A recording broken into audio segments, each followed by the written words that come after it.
Ẹ káàbọ̀ sí orí ètò Lady K Ìfẹ́olúwa show, the baby of Yoruba nation. Ẹ̀yin bàbá, ẹ káàbọ̀ sórí ètò. Ẹ wò, ṣé rí program yìí, mo fẹ́ ká farabalẹ̀ wò. Tí tẹ́ bá ti wá wò dé the end, mo fẹ́ sọ àwọn nǹkan kan fún wa ní the end. Mo fẹ́ sọ àwọn nǹkan kan fún wa ní the end program, ṣùgbọ́n ẹ má búyọ̀ o. Ẹni tó ṣe program ẹ má bú. Ẹni tó bá fi program bá wí ẹ má bú wọn, because we are not here to make violence. We are not here for harassment. We are not here for insult. We are not going to insult anybody on this platform. This is a peacemaker platform. Hi, Lady K, I'm a peacemaker. I'm not a troublemaker. I'm not a violent person. I'm a peacemaker. So please and please, all my mommies and daddy, as you are watching this program, God will continue to bless you, to reward you. But look at that lolo baba mi fi reward you. Ẹ má gbàgbé subscribe, get notification bell. Ẹ jẹ́ adebe. Mo like kí irú òótọ́ ọ̀rọ̀ kí wá sọ. Ṣé lórí ìkànnì yìí kò sí nǹkan tí ò jẹ́ kẹ́nìkan ó ṣe kan. Kò sẹ́ni kò yẹ kò sí nǹkan tó yẹ kó ní wá lára débi pé ẹnìkan á máa gbógun tira wa. Ṣùgbọ́n ìkà tó wà nínú wa, iṣẹ́ ibi tó wà lọ́wọ́ wa, eléyìí ń da jù mí lọ, eléyìí da jù mí lọ, ayé ń gbọ̀n ẹni jù mí lọ, eléyìí ń tà ọjà, eléyìí ń tà, àwọn èèyàn ń gbá tẹ́ni tí inú ẹ̀ ń bí wa, ẹ̀tanú ẹ̀ láti máa ń bàtà àwọn ènìyàn jẹ́ tí ò lè jẹ́ kó rí bẹ́ẹ̀. Àwọn àgbàlagbà náà wá rí òótọ́ ọ̀rọ̀ ńlẹ̀ tó yẹ kó sọ wọn ò ní sọ, wọ́n á fi ọ̀nà ńlẹ̀, wọ́n á máa forí légbó. Ṣùgbọ́n lẹ́nu ṣọ́ọ̀tì tí olójú dúdú ṣe lánàá àbí nǹkan, ẹ rí i pé ó sọ̀rọ̀ yẹn, máa mú wá o, máa mú ṣàtìyẹn wá, màá mú ṣàtìyẹn wá fún yín, torí pé wọ́n ní téèyàn bá ti ṣe nǹkan tó bá ti dá, tá bá ti rí nǹkan tó dá díẹ̀ bẹ́ẹ̀ ẹ sọ kó dá, yìí tó bá ti dá tó bá ti ṣe kẹ́kọ̀ọ́ mọ̀ pé nǹkan tó ṣe yìí ni ò dá. Ẹni tó bá ti ṣe nǹkan tí ò dá tẹ́ bá ti sọ fún, tó bá ti ṣe nǹkan tó dá ẹ sọ fún náà pé lè tó ṣe yìí ó dá, ní tá a fẹ́ kó o máa ṣe rèé lójú dúdú. Ṣùgbọ́n ó sì kù díẹ̀ nìkan ró, àwọn àyè kan wà tó yẹ ká bá ẹ gẹ́gẹ́ bí àgbà blogger, àwọn ipò kan wà tó yẹ kó o tó ra ẹ sí gẹ́gẹ́ bí àgbà blogger, àwọn ọkọ̀ kan wà tó yẹ kó yẹ kó wá kẹ́gbọ́ bá ẹ, kó o yanjú ẹ, kó o sọ lọ́tún kó o sọ lọ́sì, kó o bá ẹni tó bá sì kú díẹ̀ káàwí tó, kó o dẹ̀ ẹni tó bá mọ̀ kó ṣe dáadáa kó sọ fún pé ìyẹn ò sọ pé kó wá lọ máa sọ jẹ́jẹ́ ní síbúlì o. Bí àgbẹ̀ ṣe máa ń ṣe láàrin ọmọdé méjì nìyẹn, ní tó ṣe láàrin èmi àti Dorcas ó nìyẹn, ó wùwà àgbàyà láàrin èmi àti Dorcas. In tó ṣe láàrin èyẹ mẹ́ṣọ́ àti òṣèré, ó wùwà àgbàyà láàrin èyẹ mẹ́ṣọ́ àti òṣèré. Tá a bá fẹ́ sòótọ́ ọ̀rọ̀, tá a bá ti ní tara wa jẹ, òṣèré ṣe nǹkan tó kù díẹ̀ káàtó, ó lè má ti gbogbo nǹkan tó ṣe ló kù díẹ̀ káàtó, ṣùgbọ́n púpọ̀ jù nínú nǹkan tó ṣe tó kù díẹ̀ káàtó ló wà.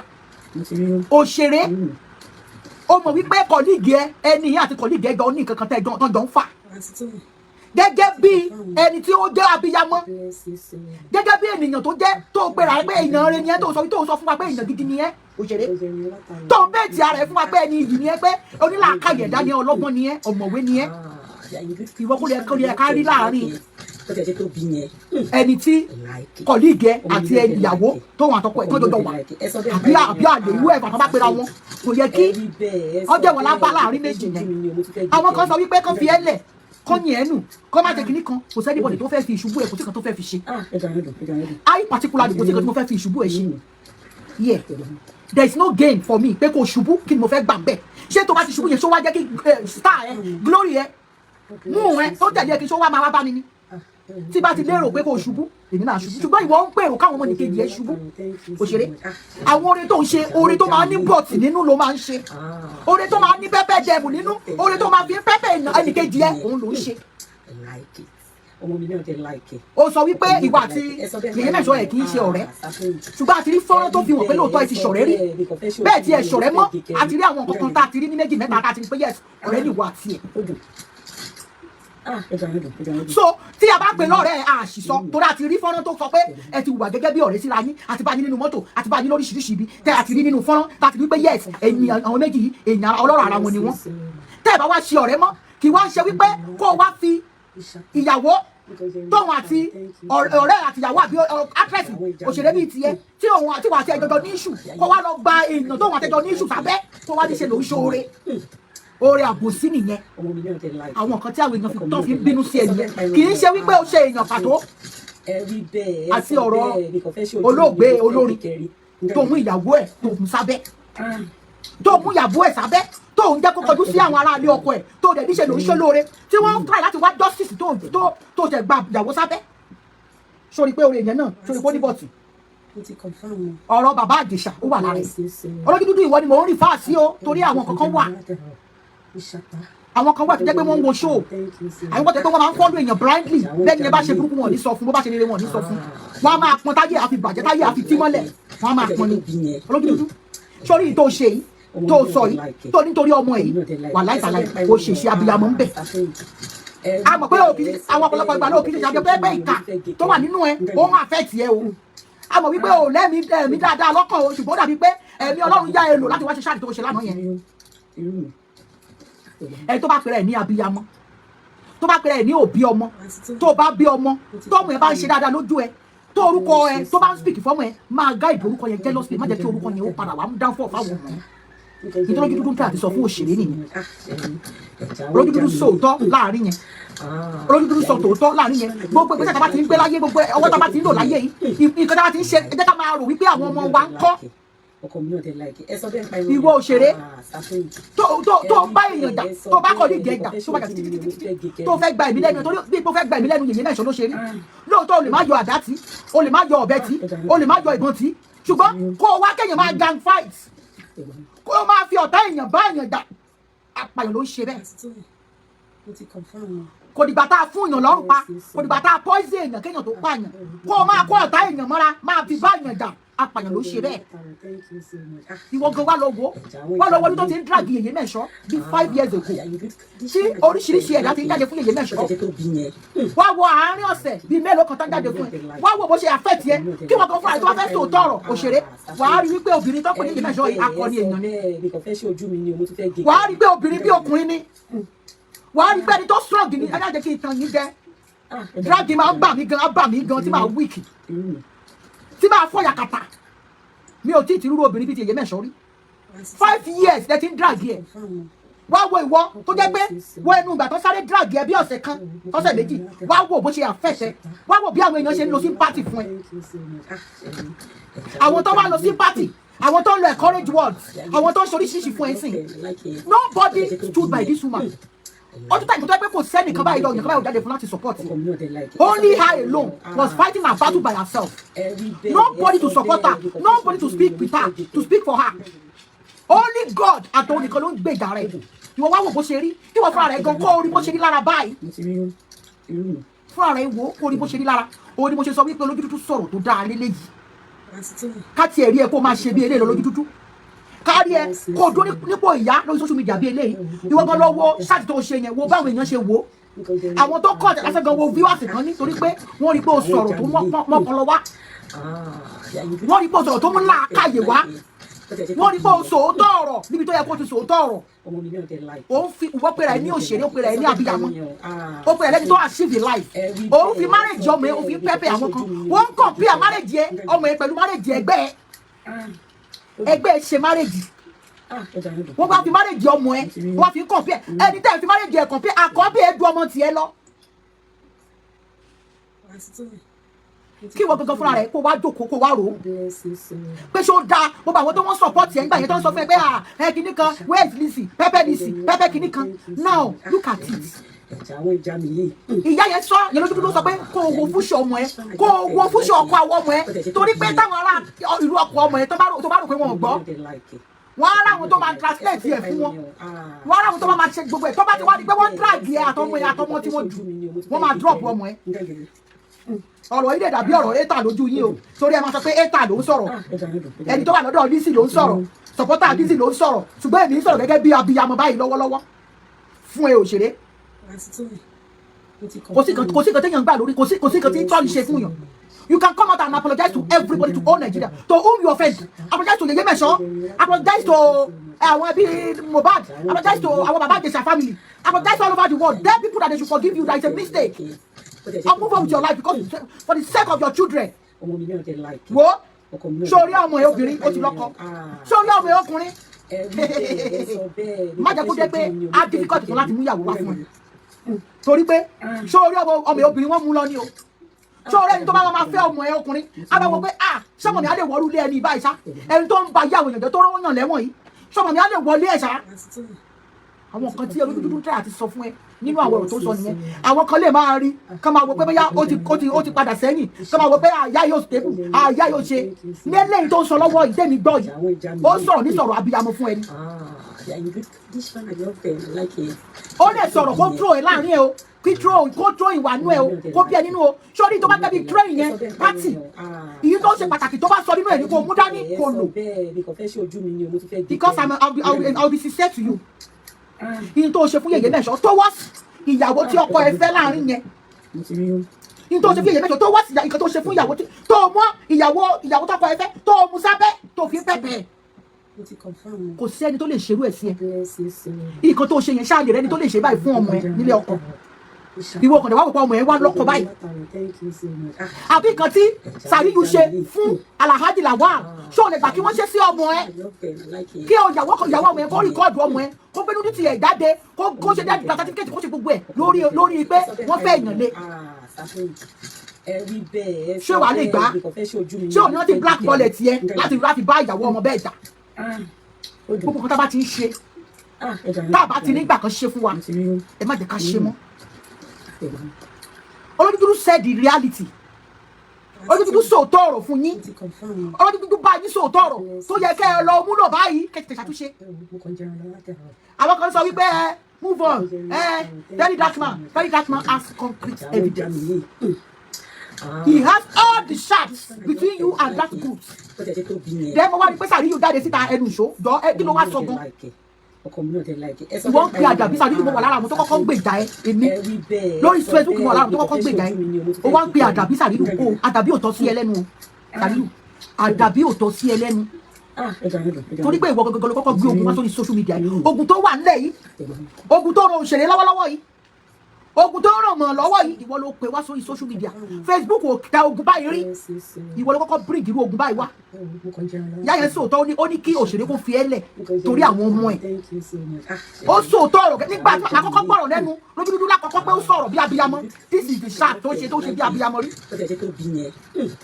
ó ní kí òṣèré kó fi ẹ́ lẹ̀ torí ọmọ ẹ̀ anisu ọmọ ẹ̀ ti wà ní ilé ọkọ ọmọ ẹ̀ tẹ̀ wà ní ilé tó yẹ kọ́kọ́ ẹ̀ balẹ̀ ló wà yẹn kò yẹ kí ọ̀rọ̀ ti tiẹ̀ kó fi ayé ti tiẹ̀ àfẹ́ẹ̀tì ayé ọmọ ẹ̀ nǹkan tó lójú dúdú kí àti sọ nìyẹn pé kó fi ẹ́ lọ́rùn sílẹ̀ lójú dúdú òfẹ́fẹ́ mi sọ̀rọ̀ tán ni kò yẹ kí òṣèré kó gbà ẹ́ sábẹ́ nǹkan tó òṣèré ṣe ò dáa ìwà ìkà òun ni wọ́n ń pè yẹn you wanted to fight somebody you now bring an enemy. You bring an enemy to oníṣòwò wa onígbà tó kọ́kọ́ máa mọ̀ ẹ́ Sàríyù onígbà tó wá polówó bra tó sọ pé kìnnì kan lọ́wọ́ torí Ọlọ́run ṣé Lizzy ló wá fún ni àbí òun ló wá fún Lizzy. Àdàbí tẹ̀ ń pè ẹ̀ kì í mọ̀ tó máa Àdàbí tẹ̀ máa ń pè Àdàbí máa ń jà pẹ̀lú òótọ́ Àdàbí máa ń jà pẹ̀lú òótọ́ ẹ̀yin tẹ́ bá ń pè Àdàbí ẹ máa pè lórí òtítọ́ torí pé Àdàbí ò kì í jà dáradára ó máa ń jà lórí òtítọ́ ni so Sàríyù Àdàbí tó ń pè lórí ṣáàtì yẹn Àdàbí irọ́ ni gbogbo ọ̀rọ̀ tó ń sọ mo wá wò pé àbọ̀ ọmọ nǹkan tó ń sọ ni ìwọ ló gbé wá fún wa ìwọ ló gbé wá fún wa lórí social media pé báyìí kàṣà báyìí káwòdì ìbáyìí lójú ẹ̀rí ìbáyìí ló ń ṣẹlẹ̀ sí ẹ yes mayama ẹlẹ́mà ìwọ ló gbé wá fún wa táwa fi wá gbẹnu sí ìwọ ló gbé ogun wá sórí Facebook wá fún wa ìwọ ló gbé wàhálà wá ó wá délẹ̀ tó ń sìn ìwọ ń pariwo ó ń fi Àdàbí ní nǹkan tó ṣe ó dẹ̀ ń fi Àdàbí lẹ́rìí nǹkan tó ṣe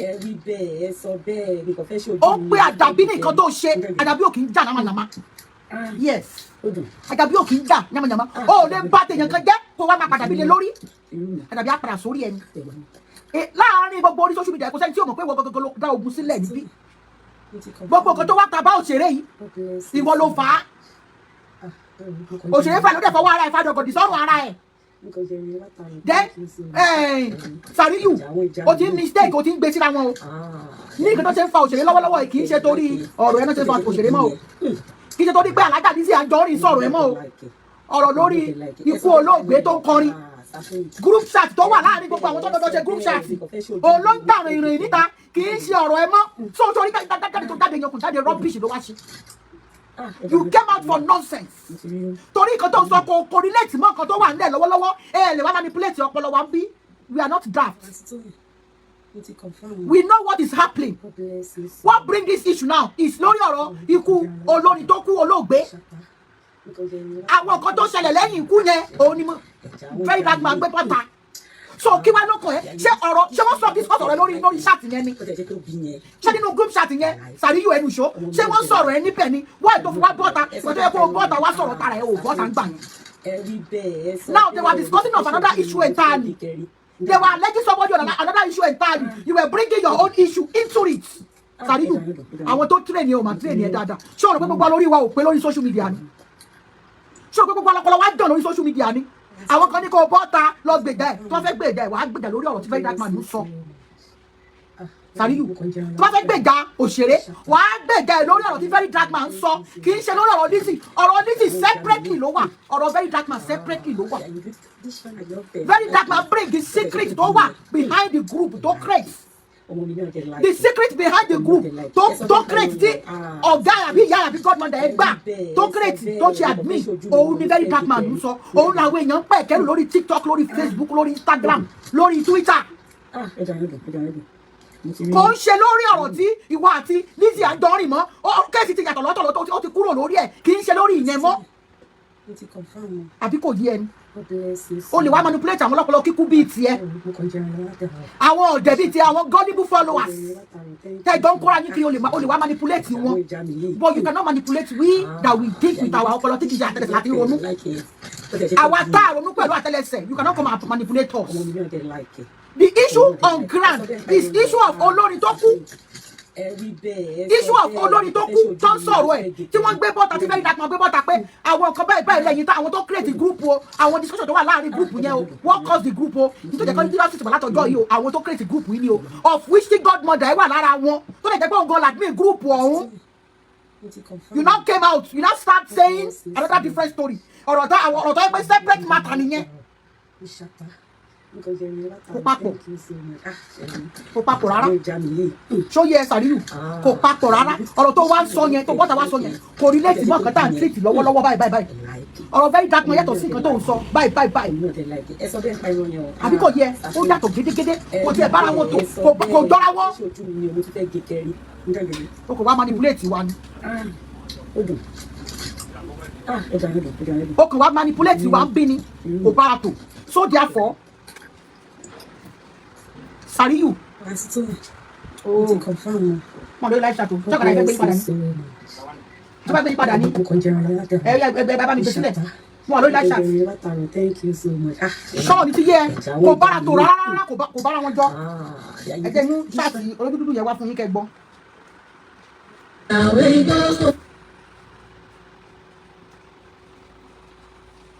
yòókù iṣẹ́ wọn ẹ ọ̀la ṣẹ gbọ́ mo wà lórí live chat báyìí àsọ̀rọ̀ lọ́la.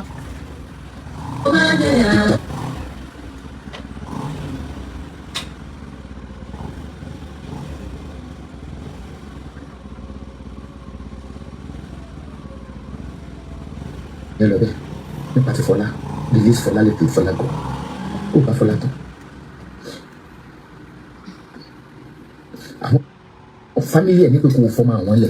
ibi tí mo ti fẹ́ kọ́kọ́ bẹ̀rẹ̀ kọ́ ni mo ti bẹ̀rẹ̀ yẹn má bínú mo fẹ́ kẹ́ ẹ gbọ́ ṣáàtì tí mo fi sọ pé lójú dúdú ó wà onílàkàyè lọ́tẹ̀ yìí ó wà ẹni tó lọ́pọlọ ẹ mọ̀ gbọ́ o. Iyabo Ojo, I'm not working for Iyabo Ojo. I want to get that clear to your empty skull. ṣé ń gbọ́. A blogger soft on internet to pick me. tí n bá gbé show Lizzy 60,000 eléyìí ó 40. I'm a veteran blogger. I feed on news. ṣé ń gbọ́. I hope you are all getting me. Thank you too. I feed on news. I wanted blogger to be precise. Only global news website. Big website. But on social media, you believe if someone put a post, you comment on that you admire, you believe that you are in a relationship with that person. No. Even the offended me. I don't talk to her. When I heard from one of the speakers on social media saying that Iyabo Iyabo again to me, she meaning I didn't mean Nipa. Ijọ́ tí mo ti mọ̀ Iyabo this is over 14 years. Go deeper. Èmi àti go deeper. Because you know some people they try to avoid you. I don't know whether it's a blogger because I'm invited you as well if you want to. Really paid in or something like that. Iyabo sọ̀rọ̀ èèyàn fún mi rí mo ti fi Quran àti Bíbélì. Ẹja eléjò lélẹ́yìí. We don't talk, we don't communicate.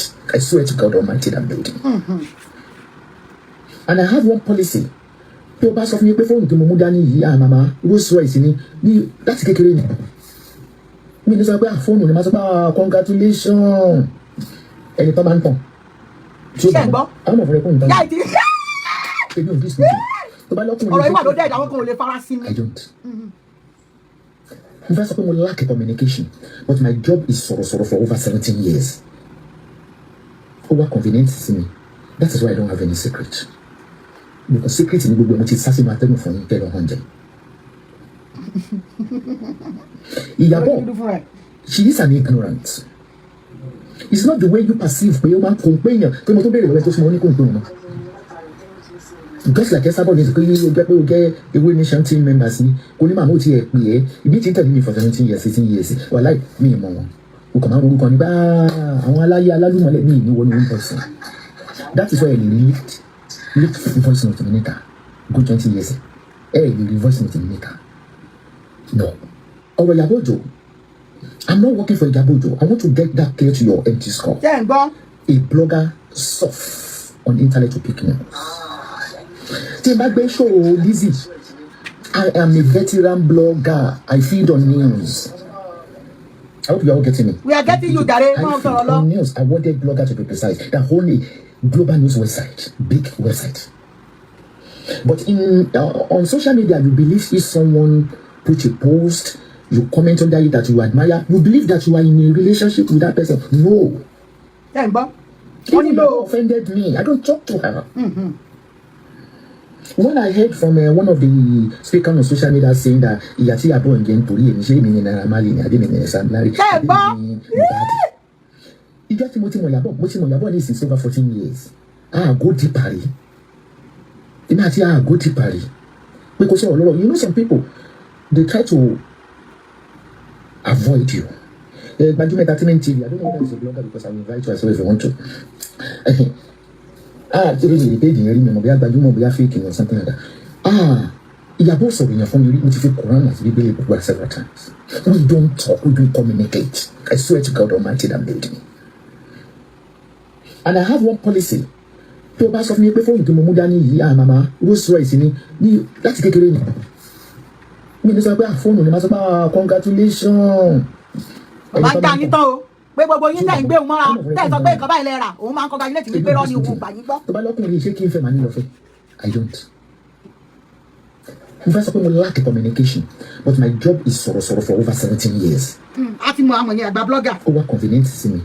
That is why I don't have any secret. Because secret ni gbogbo mo ti sá sí ma tẹ́gùn fún yín kẹ́lọ́ hàn jẹ. Iyabo, she is an ignorant. Of what? It's not the way you perceive pé o máa kò ń pé èèyàn pé mo tó béèrè lọ́wọ́ tó súnmọ́ ní kò ń pè wọn. Just like Esabod is going to get away nation team members ni kò ní màmú ti ẹ̀ pè é ibi tí ń tẹ̀lé mi for 17 years 18 years. This one is 40,000. Basket of this is 40,000. Àwọn aláyé alálùmọ̀lẹ́ mi ìníwọ́ ní one person. That is why I leaked voice note mi níta good 20 years. Akọ ẹja. Leaked voice note mi níta. Akọ ẹja rẹ o. No. Ọ̀rọ̀ Iyabo Ojo, I'm not working for Iyabo Ojo. I want to get that place to your jẹ́ kí n play me. Next one. I pity her. But ó jẹ́ ní ìkan tí kí n gbọ́n bí Lizzy Anjorin. Boss of the same feather. Lizzy Anjorin ò lè gbọ́. Orí àlè bá ti ẹ̀jẹ̀ ẹni kó dákẹ́. Èmi ò ní access. Ẹni kó dákẹ́ kẹ́ bá lè bá ti ẹ̀jẹ̀ ni kò sí lè dákẹ́. Torí àti ṣé fẹ́ mi gẹ̀ ní dákẹ́. Ẹ fẹ́ rán mi lẹ́wọ̀n lórí kí n dákẹ́. Mi ìgbà yìí kó fún mi lówó tí n bá pè ọ́ kí la kàn mí ó pè mí. Lizzy yọ̀ dákẹ́ gbogbo orí kìí kẹ́ dákẹ́ kí n bá kẹ́rẹ̀ jẹ́. Nígbà tó send invitation Tanzania. Ṣáàkì lélẹ́yìí o ṣáàkì lélẹ́yìí. Inbox if it's a wedding. If not computer ticket before continuing in Bamalo, I spent over 10 million business class in the year. Bẹ́ẹ̀ lọ ṣe pẹ́pẹ́ dẹ̀mú ni. Pẹ́pẹ́ dẹ̀mú lọ fi 10 million ṣe náà àbí? Bẹ́ẹ̀ lọ pẹ́pẹ́ wa ni. Ẹ lọ show wa pé yes. Ṣé tó fẹ́ ṣe Tanzania ní ìgbésí ṣe tẹ́lẹ̀? Olú òye ṣe ní 20 countries tó bára yẹn. Okay, it's your choice. Second way pé kí n sọ wípé think of your child. Child. Ọmọ wa ni wọ́n. They are fragile in nature. I used to, years ago, 16, 2000. I get 40 pieces, 24,000, 40 pieces, 24,000, 20 pieces, 12,000. Oh wow, what about the molo? Mo manage again, man, look back. Oh, so really show the achievement. You know, the money in show. To me, get more coming in your come. Iyabo, the office enough of you. But you know your person, I want to share from. Though it's your life, it's not my life. But at the same time, I'll be anonymous. Let's say, Mama be any rapport. I could have told you or called you, King Warner. You don't need Beraga. We know about Queen. But I could have get out of this. So soon? Oh my God. All the social media. Oh my God. Mo ti kọ́kọ́ bẹ paparazzi ẹ pé nígbà tó nígbà tí sọ pé o lè ṣe ní 20 countries. Àpò ńlá rèé o. Mo máa sọ fún yín ma ní influencer lọ́mọ. Olówó ló ń jẹ́ àpò. I pity her. But ó jẹ́ nìkan tí kì í gbọ́mọ̀ bí Lizzy Anjorin. Rárá, Lizzy Anjorin ò lè gbọ́. Ẹ lè bá sí ẹ̀jẹ̀ kẹ́ ní kó gbọ́. Ìyẹn ni mi ò ní gbà ní ìgbà yẹn wọlé. Èmi ò ní access láti sọ. Ẹ lè wó yí ẹ̀ mọ́lẹ̀. Kẹ́ papọ̀, kẹ́ ká fight lọ lórí kẹ́ ní kó dákẹ́, kẹ́ ní kó gbọ́ràn. Àbọ̀ ti gbọ́ ni. Bí ìbáyé ìpò fún mi lówó tí mo bá pè kí la kàn mí ó pè ní òpin aláàjẹ. Mo bìlí pé gbọ́mọ wá kí ni owó lórí náà. Nígbà tó send invitation Tanzania yẹn sí mi, ó kàn jù sínú kòkó ní ó kàn jù sínú inbox mi tó fẹ́ ṣe wedding. If not because mo ti ra ticket for putting it out ní ìbámu. Ó láti jẹ́. I spent over 10 million. Màmá mà sọ̀rọ̀ o. Business class ní gbogbo yẹn. Màmá sọ̀rọ̀ o, màmá sọ̀rọ̀. Ẹja náà ń sọ̀rọ̀, màmá ń sọ̀rọ̀, ẹja ń sọ̀rọ̀. Ṣé tó fẹ́ ṣe Tanzania ní gbogbo ẹ ti ṣe tẹ́lẹ̀tẹ́lẹ̀? Only 20 countries. Okay, it's your choice. Second way, we can say, think of your child. Omo one, they are fragile in nature. Thank you. Mercy Violence Daniel, thank you. 2016. Ṣọ̀rọ̀ ajé ọ̀gá sísá wájú adé nìkẹ́ bó ṣe rí kọ́mẹ̀ntì bí mi ò rí lórí ìkíní bí. Thank you sis, God bless you. Ẹ bá mi rẹ jẹ́ ọ bá gbọ́ ṣáàtì lásán bá mi rẹ jẹ́ dákun o. Goat meat wà, bush meat wà, mọ̀mọ́ wà, èdè wà, awọ wà, ìdí wà, ginger wà, honey wà. It's not my life. But at the same time, I don't know. Let's say, Mama be any rapport. I could have told you or called you. Ominion Sanita. Otito Jade TV. Ominion Sanita. But I could have get out of this. Wọ́n lágùdọ̀ jẹ́ lábẹ́ Gẹ̀ẹ́sì ẹ o. Witchcraft. Orí social media ló wà. Àmọ́ ara wọn náà lẹ́yìn náà wá yín gan la gba witchcraft. Ẹ̀yin gan lọ́ba yé jẹ́. Mo ti kọ́kọ́ bẹ paparazzi ẹ pé nígbà tó nígbà tí sọ pé òun lè ṣe ní 20 countries ẹ pé mo máa sọ fún yín ma ní influencer lọ́mọ I pity her. But ó jẹ́ nìkan tí kì í gbọ́mọ̀ bí Lizzy Anjorin. Ẹ fẹ́ kó gbọ́. Ẹ jẹ́ kí n tún play mi. Ó dàgbà tí ń repeat ẹ̀ tẹ̀léra wọn. Ìwọ ló ń búlì Priscilla. Tó ń gbọ́. Òṣèré wọn ní wọn ló ń búlì ọmọ ẹ. Kárí òfin balẹ̀. Tí a rí òfin balẹ̀. Aláàrẹ̀ ò balẹ̀. Nollywood mélòó ló ń ṣe? Fún Akíndélé tó ti ẹ̀ gbé dání tó lówó ju gbogbo yín lọ. Ìdíje ẹ̀kọ́ bó ṣe fún mi. Gíga by extract ìrànlọ́wọ́ Olúwa. Ẹ pè mí now, my number. Oh, I did not pin my number this morning. Wọ́n fún mi qualification so that. Oh, let me pin my number. Oh, let me tap my number out here. Why? Jẹ́ kí wàá tọkọ ẹ̀ lé kán gbé lálàáfíà. Máa fara ẹ̀ display bíi tèmi. Kò sí bí mi ṣe describe òbò mi lórí social media. Ló ṣe jẹ́ pé wọ́n ti get it. My number is pinned down now. Check it out. Yóò pin yìnkì. Wọ́n á gbé mi wà. A kó ohun sẹ́nu. Wọ́n á gbé mi wà tó kó mo sọ pé tó lé. Check it out. My number is pinned down now. Check it. That is number to place your order. You want to contact me for ginger? Anything you want to buy. That is the number. Go to my friend share content. Ìwọ ló ń bully Priscilla. I don't know. Mo wò títí pé ṣé wọ́n ti stick ni kárí òfin balẹ̀. Tí a rí òfin balẹ̀. Nollywood mélòó ló ń ṣe? Fún Akíndélé tó ti ẹ̀ gbé dání tó lówó ju gbogbo yín lọ. Ìdíje ẹ̀kọ́ bó ṣe fún ní provocation. Ọkọ̀ ẹ̀kọ́ ló bí. Wọ́n tún gbé fọ́tò àwọn yẹn jáde. Kò dínà ẹ̀. Òṣèré wọn láṣejù yín pọ̀, mọ̀mọ́ láṣejù yín pọ̀. Mọ̀mọ́ wa lókè lọ́run láṣejù yín ti pọ̀ jù. Wọ́n ní kí ló dé? Wọ́n lẹ́yìn lẹ́ ń búlì ọmọ yín. Wọ́n ní kẹ́ stop ṣe nonsense, kẹ́ stop ṣòṣì. Jẹ́ kí wàá tọkọ ẹ̀ lé kán gbé lálàáfíà. Máa fara ẹ̀ display bíi tèmi. Thank you sis. Kò sí bí mi ṣe describe òbò mi lórí social media. Ló ṣe jẹ́ pé wọ́n ti get sáìsì oríṣiríṣi sáìsì. Wọ́n á gbé mi wà yóò pin yìnkì. Wọ́n á gbé mi wà á kó ohun sẹ́nu. Wọ́n á gbé mi wà tó kó mo sọ pé tó lóye. Wọ́n gbé ní dọ́ọ̀lọ́pù gan wá tẹ́tẹ́ má fà báyìí. Èmi náà wò pé òbò ṣe ń bá ń sì báyìí. Kí ló máa fẹ́ ṣe content? Wọ́n fọ sábẹ́ how are you darling? Get to my friend share content. Sunshine lights, thank you. Ìwọ ló ń bully Priscilla.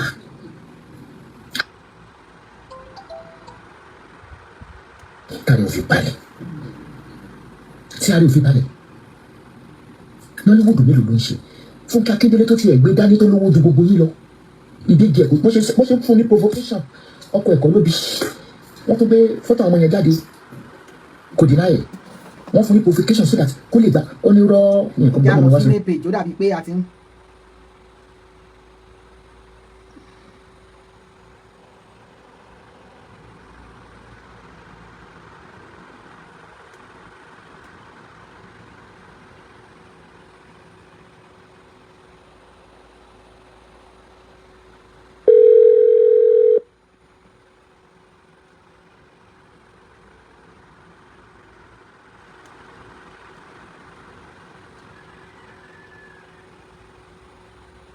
tébù don turn o bẹ́ẹ̀ ni sísá mo wo sóyè mo fẹ́ para mi lọ́wọ́ ẹ̀rín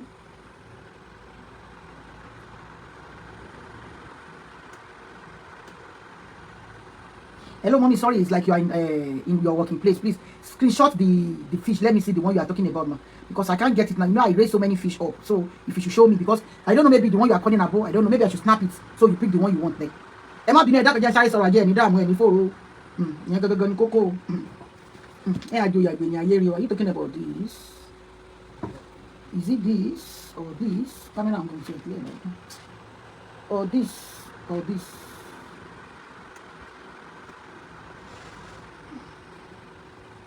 Méjèèjì ló jọra wọn báyìí o. Méjèèjì ló jọra wọn báyìí o.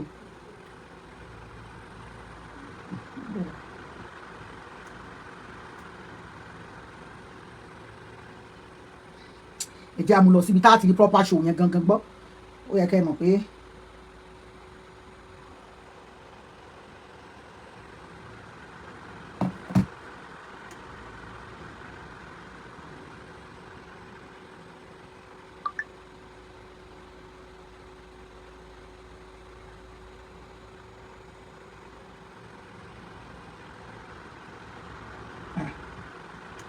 ó mà bí ẹni inú gan gidi mà ní ẹni má bínú tán gidi sí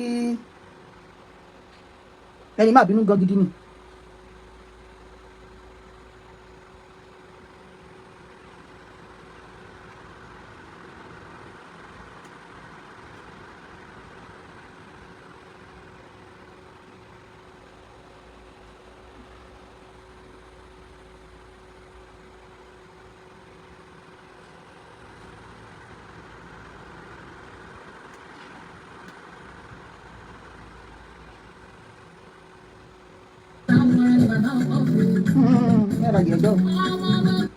Okay.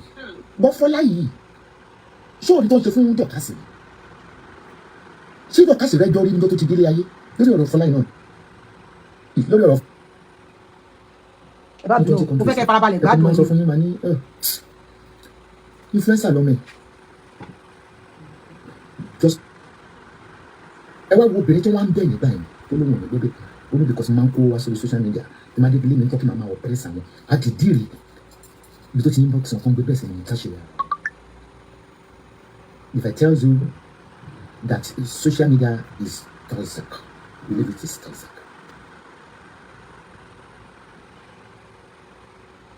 Okay. Ẹ má bínú o.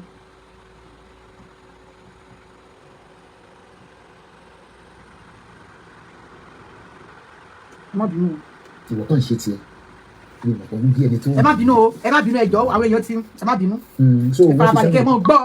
Àwọn Facebook ló lè ọ̀dà fẹ́ jẹ́ kí n rí kámẹ́rà ní Facebook kó tẹ̀lé o tó lẹ́yìn ìlú pé má ṣẹ́tẹ̀lé tù. A ti rí. Okay. She was given 12 months and suspended for 2 years. Ẹ mọ gbádùn ẹ rẹ já sí ẹ bá ṣe rà tẹ máa ṣe ń ṣe ẹ mọ rẹ já o ẹ má gbádùn ṣáàtì mọ̀mọ́ lásán o láì rẹ já lọ́dọ̀ tó ní ìdọ́ kankan o ṣe bàbá ti sọ fún yín pé mọ̀mọ́ sòótọ́ lọ́tẹ̀ yìí mọ̀mọ́ sì ṣe tòótọ́ ọ̀hún bẹ́ẹ̀ náà ní kẹsẹ̀ bá rẹ jẹ dákun. mo ṣe ní ìsinmi díẹ̀. Let me start inviting ló jẹ́ pé mo ti ní ìsinmi àwọn òkú tó ń bú mi story ti x ní ń kà fún wọn fake news ní ìsọ̀dọ̀ Lizzy ló wà ní ti Lizzy bá ti ń ṣépè fún àwọn tí ìṣe ọmọ rẹ̀ ẹni tí Ọlọ́run fẹ́ ẹ káàbọ̀ babaláwo wá ó ṣépè fún ọmọ ó ṣe gbogbo ẹ̀ àǹjú ló ṣe wí lọ́jọ́ babaláwo Bọ́lá jẹ́ ló máa jẹ wẹ́ They want them suspended for another 2 years after. Àwé sọ̀rọ̀ ta fẹ́ kó gbọ́. So ìwọ ló kù pẹ́ǹsì kí ló pẹ́ rẹ̀ ìwọ ló kù. Mi ní ìwọ nìkan ló kù dá mi ní òbí tẹ̀lé. Ẹ̀jẹ̀ máa gbọ́lẹ̀ máa gbádùn ẹ̀ lọ òun bọ̀ o. Ẹ dákun ẹ bá rẹ̀ já ẹsẹ̀ bẹ́ o. Mi ò fẹ́ mọ́ tó ló wà lọ́wọ́. Thank you please subscribe to my YouTube and iStar Gabriel. So bó ṣe rí ni mo yìí wárí ẹ̀yin ìgbà yẹn lọ́jàjà náà máa tún ní pé kó jàjà náà sùúrù àwọn náà bá tún dé sánsì ìgbà yẹn lọ́ọ̀yà mi wá ní pé kí n má wọlé sí the first case I spent over 10,000 euro torí mi tí mo nìjà kọ second time lọ́ọ̀yà mi wá sọ pé you can represent your kini you are a registered blogger, it's a civil case and I want them hands down yẹn ni àwọn lọ́ọ̀yà ọ̀jàjà ń pariwo àwọn sánsì ń pariwo we lost income ilé ní wọ́n ní just say sorry and let them go ìtí òde ni pé ní lóyìnbó. It's only in Nigeria you can do mago, especially when you arrest any speaker or any blogger. That's if he hasn't got to the stage of stabbing or beating each other, it's civil case. You know, if man gets 10 million, no, it's civil case. Unless come back with criminal and high court. Thomas, I put the big blogger come when they come 100 million. When they come 200 million, well, anyway, APC, let us see. And I've decided that I'm not going to fight for poor masses again.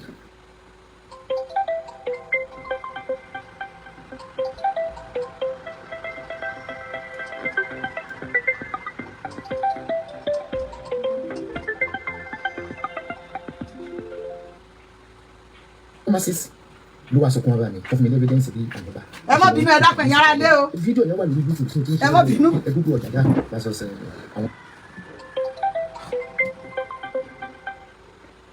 Ẹ ló mo wà lórí show ta ló ń sọ̀rọ̀.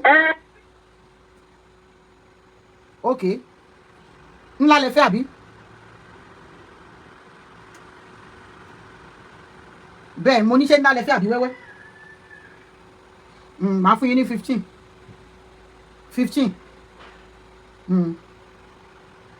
Irọ́ níbo lẹ ti rí kò bá 40 wá gan láti company mà ó yà pa bí a ti bá parí kìíní tán kẹ WhatsApp mi tí dàmà sẹ́ǹdẹ̀ sí bẹ́ẹ̀ ni mà ẹ lo mẹ́ta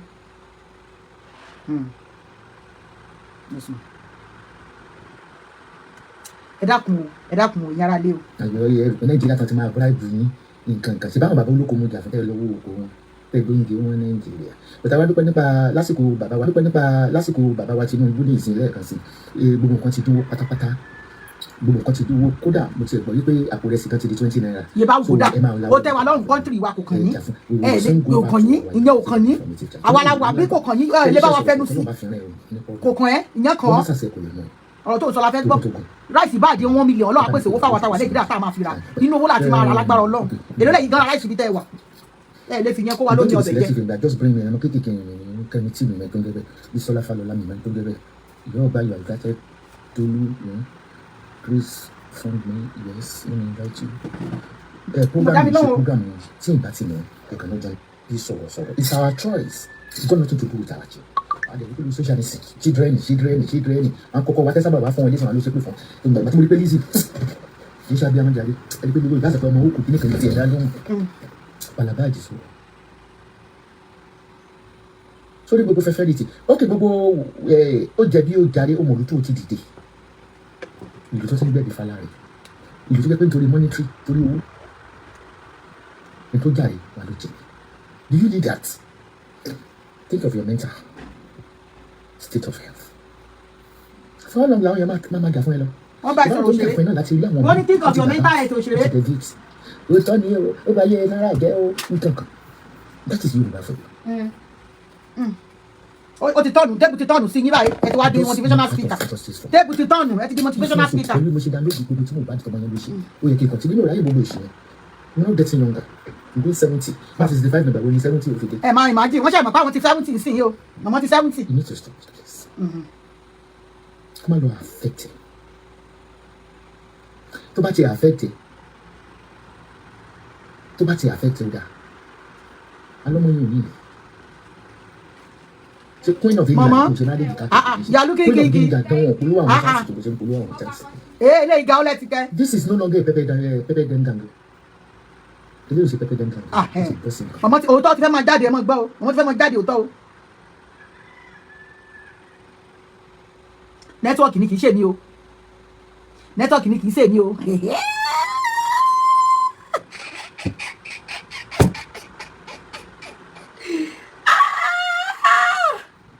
wàláì ìtàwọn pípù yìí ṣe fún yàn wọn lè gba half rẹ wàláì ẹ wá rí motivational speaker bí ṣe ń bọ́ lẹ́nu mọ̀mọ́ ẹni máa fìyà wọ́n má bàtà. family ẹ̀ ní pé kò fọmọ àwọn ilẹ̀ àbí ìṣẹ̀fẹ́ de Lizzy láti.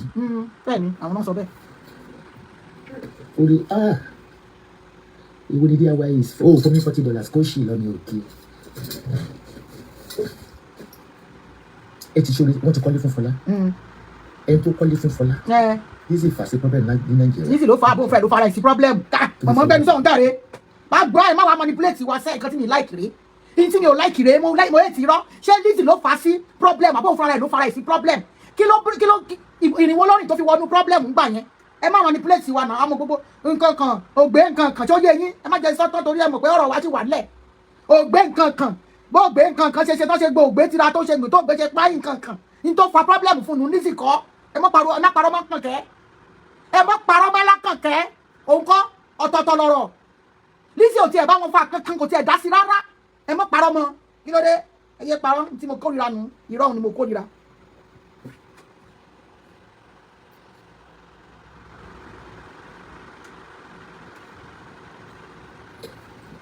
admin ṣe wà bẹ́ẹ̀ yẹn kọ́mẹ́ǹtì jọ bá mi mọ́ níbi TikTok mò ń wá àwọn tó máa blọ́ọ̀kì rẹ̀. àwọn tẹ́ ẹ̀ blọ́ọ̀kì tẹ́ ẹ̀ tó padà sí lọ́la. ó ti ní business ẹ̀. níbo o blọọkù kéde pa ẹ o blọọkù kéde pa ẹ tá n bá sọ blọọkù pẹrẹ kéde pa ẹ alájà ẹ dànù kí ló ń sọ mo tẹ́ pé orí social media lọ sí ìjẹ bí o fẹ́ pa ojú rẹ o fẹ́ yọ. tí n bá ti wá fún lẹ́ẹ̀kan mo ti sá lọ bá a máa sọ ọ̀nà mo ti sá lọ ní ìrà yé mọ̀ anything that got to do with Lizzy and Johnny can we let it go. the problem tó fẹ́ wọ́n fẹ́ kí ọ̀tẹ̀ lọ. máa o ṣé o kàm bẹ́ẹ̀ fún ayáláwa gbà fọ́gà ẹ̀ ìwọ gan olójú dúdú ọgbà fọ́gà ẹ̀ ní bò. ẹ̀rọ bíbí wà ní ogun yẹn fógún ọdún kó tó yọ lọ́bìnrin sórí yìí bẹ́ẹ̀ kó lè tó jó òbúkà. Princess Florence Dayo Ọba I value your comment dare dada fún yín you are welcome ma Princess Vivi abi you are welcome ma. nígbà tó lóun wá dákú lómi padà nìkan ṣe ń bẹ lọ́wọ́ lóńdó má jókòó dájú máa wà ní ọdún náà kí mo ṣe fẹ́ tán tó jẹ́ kọ́wọ́ tàkà ní tó yẹn kí ló jẹ́ kó tàgé ìsọ̀rọ̀ gbogbo kan wà yìí nígbà yẹn. You are beautiful. You don't need all this. Ẹ jẹ́ ká fáwọn audience ní ààyè láti sọ̀rọ̀. Ẹ jẹ́ ká bẹ̀rẹ̀ látọ̀dọ̀ Ìyá Lájẹ. Kí lẹ rí sọ̀rọ̀ yẹn?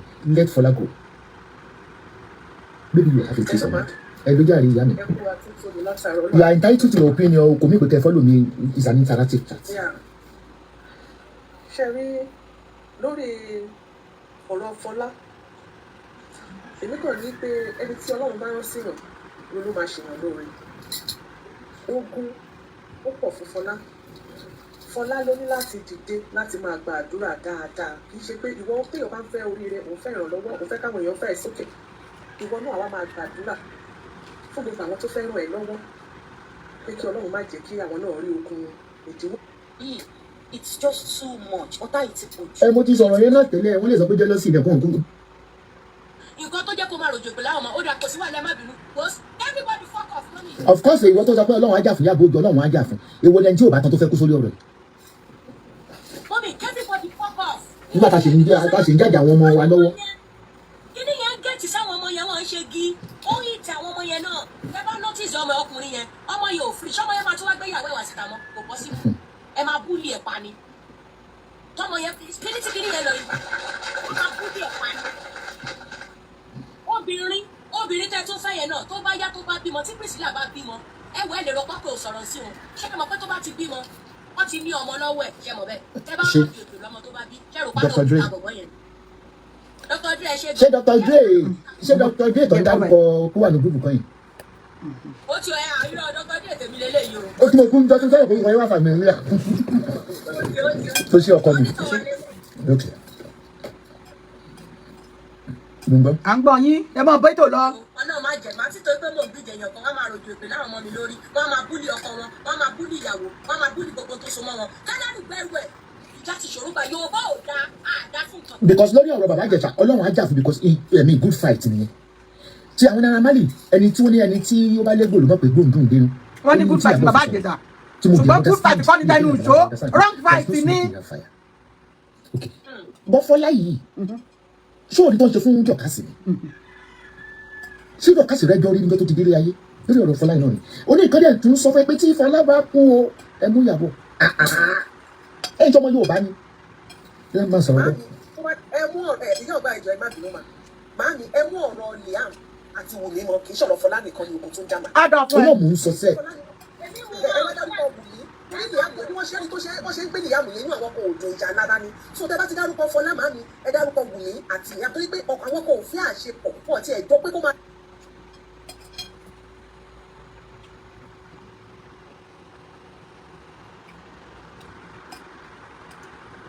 Nẹ́tíwọ̀kì ṣọ́ra ẹ o nẹ́tíwọ̀kì. Omi tó ń sọ yẹn ó wà ní under àwọn Naira Marley kankan báyìí justice for Mohbad so iṣẹ́ activism yẹn ṣùgbọ́n ẹni tó ń kó bẹ́ẹ̀ tó ń dẹ̀yàn sí ẹ Naira Marley ọgbọ́dọ̀ gbẹbẹ́ wọ́n gbọ́dọ̀ bá tiẹ̀ jẹ́ yẹn and Fọlá ọ̀sán ọmọdé 42 years ó lè ti fún ní irinṣẹ́ kò sanwó ilé gan ó ti ní mọ́tò ṣé tipátipá ni kò bá a ṣe ni. Àbí dẹ́ ń gbọ́. Àwọn kọ́pù yẹn ni kò wo tí a bá dẹ́rù písìlà kò lè sọ wẹ́nu ẹ̀ tán. Very shy girl. Ìyá ọ̀gá mò ń gbọ́ ẹ lọ.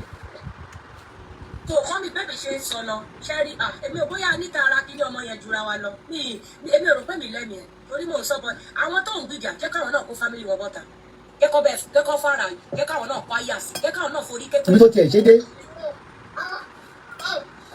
Because Guinea is getting out of her. Tó bá jẹ́ torí ẹ̀ tó ṣe ń súnmọ́ lọ́ ṣe ròjò pé láwọn ọmọ ẹ lórí then check out. It doesn't mean that you are weak.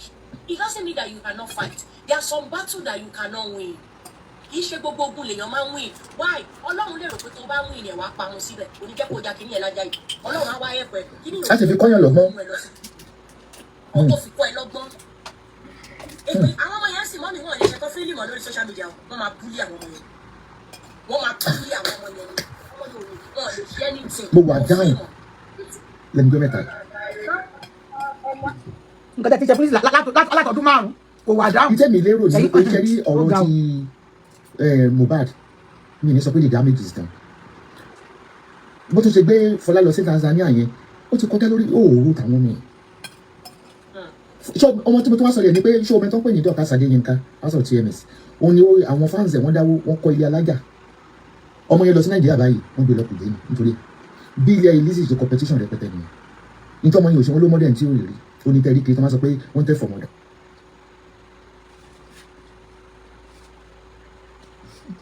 Ẹ má bínú ẹ wá jẹun ẹjọ́ ìsàmùlàdé ẹ̀ ń sọ mi. Wo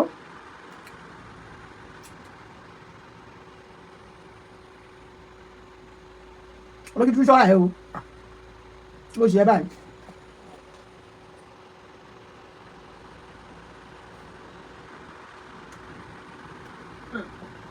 Kò yé yín Ó yé wa. wọ́n bọ orúkọ ọmọ yẹn jẹ́ ọpẹ́lọpẹ́ kó jẹ́ British citizen tó fi ráyè padà sí UK but still náà wọ́n ṣì ń borúkọ ẹ̀jẹ̀ kiri lọ in conjunction with the police tí Lizzy ń lọ wọ́n declare wanted because of Fọlá.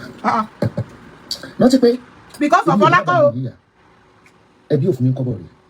Olójú dúdú mo ló ti ń sòótọ́ bó ló ṣe máa sòótọ́ bọ̀ ó tún parọ́ o. Because of Fọlá kọ́ o. Because of another case ni o. Because of ikọ̀ tó fọwọ́ ara ẹ̀ fà ni o.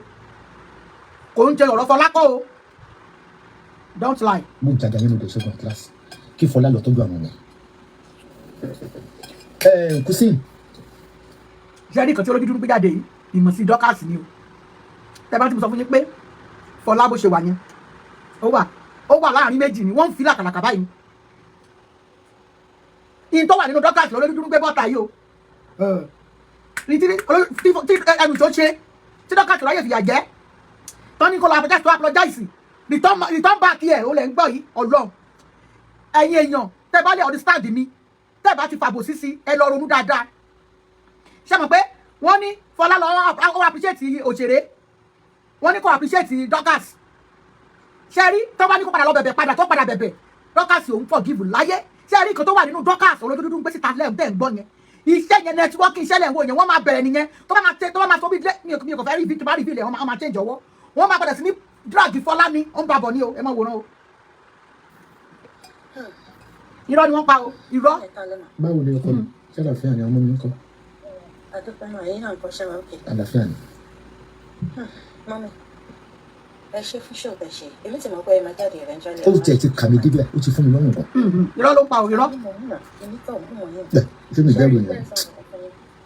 Iyabo Ojo, from the little I've seen or that I know of her, I try not to tell you about her. Kò kí ń ṣe èèyàn kan tó máa fẹ́ jáde wá disclaim Fọlá. She won't do it. I know that one for a fact. But Of course. I don't think her problem is even who Gbe Fọlá. I think her problem is last thing baba she does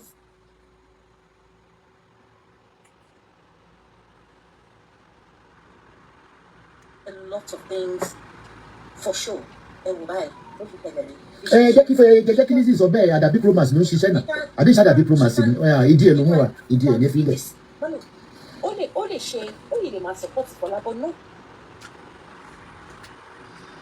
Lizzy ò tiẹ̀ ráyè tí yín ọlọ́run ntọ́ wà ní ọṣẹ́ tó wà lọ́wọ́ ẹ̀ pípẹ́ tó wà lọ́wọ́ ẹ̀ kọjá kó máa ráyè tí yín ntọ́ wà nínú yín lẹ̀ ń sọ yẹn kò sí pé èèyàn kan ń sọ pé àdàbí kankan na your game na game fracas game náà ń gbá yẹn wà á fẹ́ ńlá ẹnu ṣó àwọn ilé àti ṣẹ́fún ẹbí.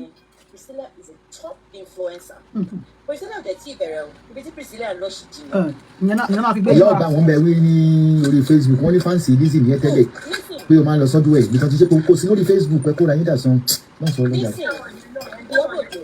má fèsì mo kàn ká kó yẹ gbọ́ ni. Listen, Iyabo Ojo, you have a lot to lose. You have a lot to lose even with Priscilla herself. Ó láti mọ̀ wípé nísìnyí ayé ìgbà kan àná ló ṣe àná na yesterday. mo ti fẹ́ yọ kúrò ẹ má wọ̀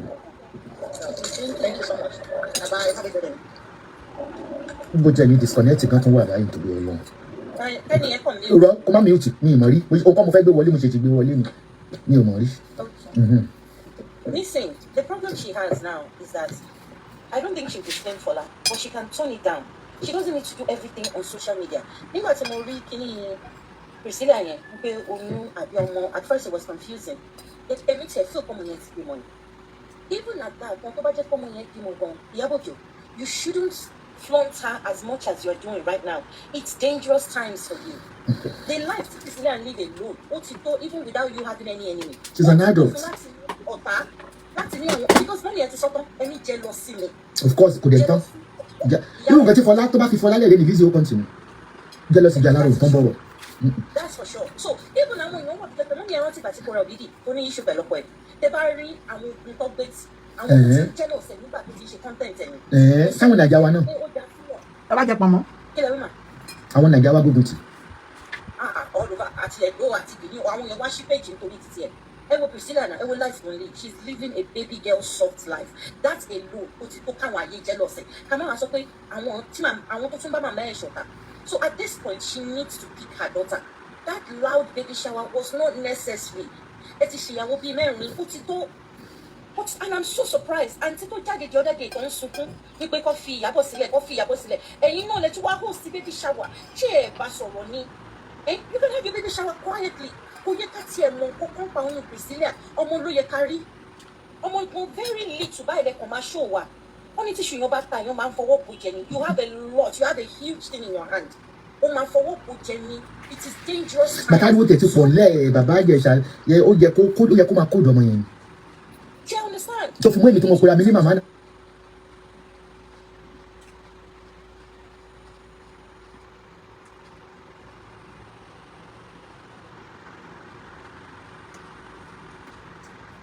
Network jọ. Àfẹ́ ibi kan kóòdù ọmọ mi gbé wọn síta. Wọ́n yẹ kóòdù wọn o. Ẹ kóòdù wọn. Oríṣiríṣi nǹkan ló máa ń sọ pa àwọn yìí wọn nígbà wọn láwùjọ. Wọn ò dẹ̀ ní fọ́tò wọn yà bí tọ́tí mo dúró kìíní gbọ́ bí ti ní púpọ̀ nínú ẹ́stéètì. I'm not saying it's bad to front.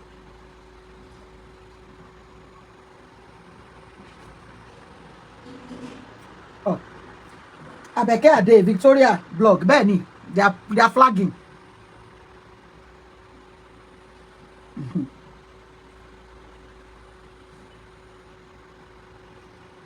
The child, but at this stage, what happened?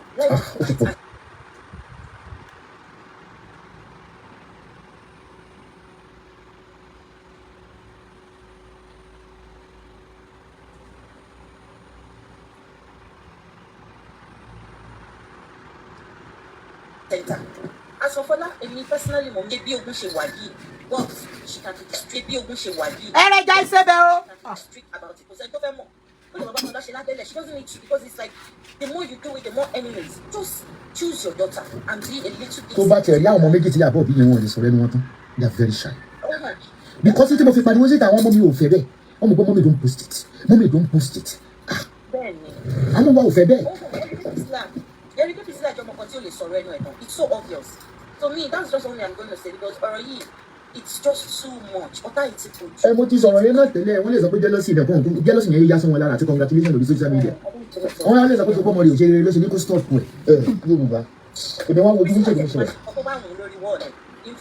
Influencer ló lè ṣe. She can do it, but give my men kó lè máa direct ẹ̀ mọ́.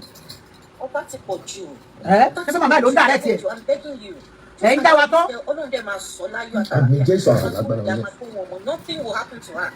But please, just tone it down. And for life issue, tone it down. You can flaunt yourself as much as you want. It's your line of work. I want to shit on because about being shit line. But what tone it down? People say my shit here, Lori, what Gen Z, ni báwọn ṣe ń ṣe tí wọ́n ní. Nítorí àwọn kátà máa ń sọ ní ẹnì kan comment lórí Facebook, wọ́n ní Iyabo should face Lizzy. Ṣé ẹni pé kò séèyàn gidi lórí social media? 80% ní ọmọ ìlú rẹ̀.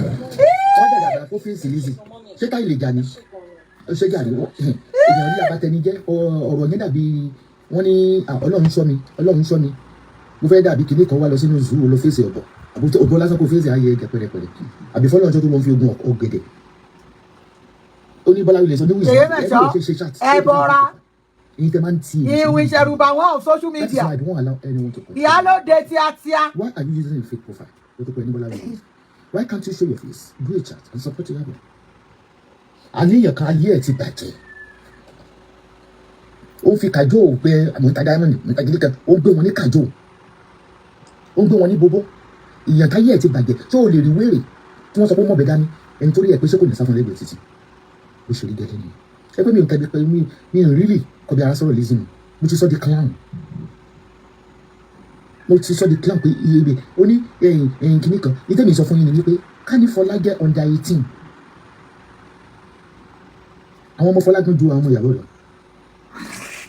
Ṣé lóòótọ́ Iyabo ti ń lo ayé ẹ̀ kó tó mọ Fọlá bó ti gbà tó ti kọ́ iṣẹ́ ó dáná òkè káàtì àwa sọ wípé lótìtọ́ òfin Fọlá lẹ̀ ṣé kẹ́ máa lọ kóòtù ẹ̀ mọ́ owó tẹ̀ ń dá sílẹ̀ fún kóòtù Nàìjíríà ṣá àbí sọ ẹ̀ lè fowó lè ṣe nǹkan rẹ̀. Rárá kò nídìí. Lizzy is powerless. Kọ́ máa lọ kóòtù yẹn ni. She is a walking corpse. She is powerless.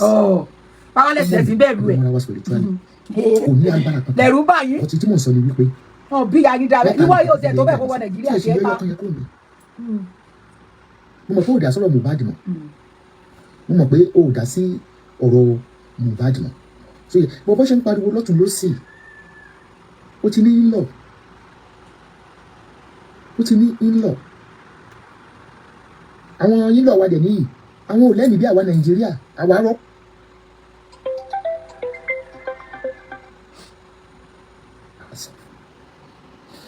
Kálí àmà fàgbọ́dọ̀ wọ́n ti gbàdúrà káàkiri lórí social media àwọn èèyàn ti sọ̀rọ̀ but ìyá ọgbà báwo ló ṣe lè torí Fọlá jáde lẹ́nu ó ní ìní fi Nàìjíríà bẹ́ẹ̀ wọ́n lé mi ìní lọ irọ́ ó lọ kí nìkan tó tún wá ó ti ní fẹ́mọ̀ rẹ̀ rí kí nìkan tó bá ń ṣe chaati òní viewers ìjà wa gan lọ ó ti ní followers ó ti ní. ó ń jẹ́wọ́ bọ̀. O ti rí nílé o ti ní mọ́tò àdéhùn kì í ṣe pé èèyàn burúkú ni ẹ Fọlá o kọ́ sí ẹni méjì fún ẹ̀dùn àṣù. yẹ ti rí ròyìn tó lójú dúdú jẹ́ bẹ́ẹ̀ náà ìdí tó ṣe support dọ́kàsì mọ́ mi nìyẹn ó ní mo ní farm yẹ tẹ́ bá rántí ẹ̀jọ́ mo fẹ́ fi cambo ti ṣe analysis àárín yẹn nígbà tí dọ́kàsì gbé mi wá sórí social media nígbà tí mọ̀mọ́ wa lókè lọ́wọ́ bá dá sí lọ́ba ní ọpẹ́ tóun ti ń wò mí èmi nìkan mo ní mo ní fáàmù èmi nìkan mo ń tẹja èmi nìkan ni mo mọ̀ bẹ̀bẹ̀ èmi nìkan mo kọ́lé mo ti ra mọ́tò méjì lórí social media ibi náà mo sì bá wọn tó wá sọ ń gbà wọn nìyẹn nígbà tó fẹ́ support dọ́kàsì ṣe é rí mo fi pẹ̀lú pé gbogbo ẹ̀yin tẹ́ fẹ́ gbọ́ mi mo fẹ́ kẹ́ ẹ fi tí gbọ́ mi dáadáa lẹ́nu ṣáàtì tí mo mú wá yìí mo mú wá fún clarification mo mú wá kẹ́ ẹ lè mọ̀ wá àwọn ìyá ọ̀ràn orí social media yìí nẹ́tíwọ́ọ̀kì flag lẹ́ ń ṣe yìí flag mi ẹ̀mí yẹn ò gbé ṣáàtì yà ní mo fẹ́ clarify fún yín àwọn ìyá wọ̀nyí kẹ́ lè mọ orí èèyàn tó jẹ́ ẹgbọ́n kan tó sọ mo máa rìn wáìnì díẹ̀ kẹ́ gbọ́ mo máa rìn wáìnì díẹ̀ kẹ́ gbọ́ kan tó sọ àwọn ìyá wọ̀nyí inú wọn ò dùn wọ́n ńlá ṣúgà tẹ́gbọ́n kan tó sọ ó ní ọ̀dọ̀ kí lọ tún fẹ́ wọ́n ti fún ọ nílé wọ́n ti ṣí ṣọ́ọ̀bù fún ọ kìnnìkan ṣé ẹ rí nǹkan gangan tó ṣe wá ṣe ṣáàtì yẹn Fọlá ló fẹ́ wá break down ẹ mọ̀ gbọ́ ó rí i pé Fọlá ti ń lọ sókè jù wọ́n lọ oore náà ṣe o. àbí wọ́n ní Ọlọ́run ṣọ́ mi mo fẹ́ dàbí kinní kan wá lọ sínú zoo lọ fèsì ọ̀gbọ́n ẹ farabalẹ̀ máa gbọ́ o lásán kò fèsì ayé ẹ̀jẹ̀ pẹ̀rẹ̀pẹ̀rẹ̀ àbí fọlọ́ ọjọ́ tó lọ fi ogun ọ̀gẹ̀dẹ̀. ẹ mọ̀ gbọ́ mo ti dá padà sẹ́yìn jù mí ìdẹ̀fẹ́ sọ síwájú. tó ní bọ́lá ilé sọ ní wíìsì Lizzy ẹ bó ṣe chat kí ló tó fi lè fi profile èyí tẹ́ máa ń ti èèyàn sí ní ibi nìyẹn that is why I don't allow anyone to control me. Why are you using a fake profile o tó pẹ́ ní bọ́lá Williams? Why can't you show your table the turn finally.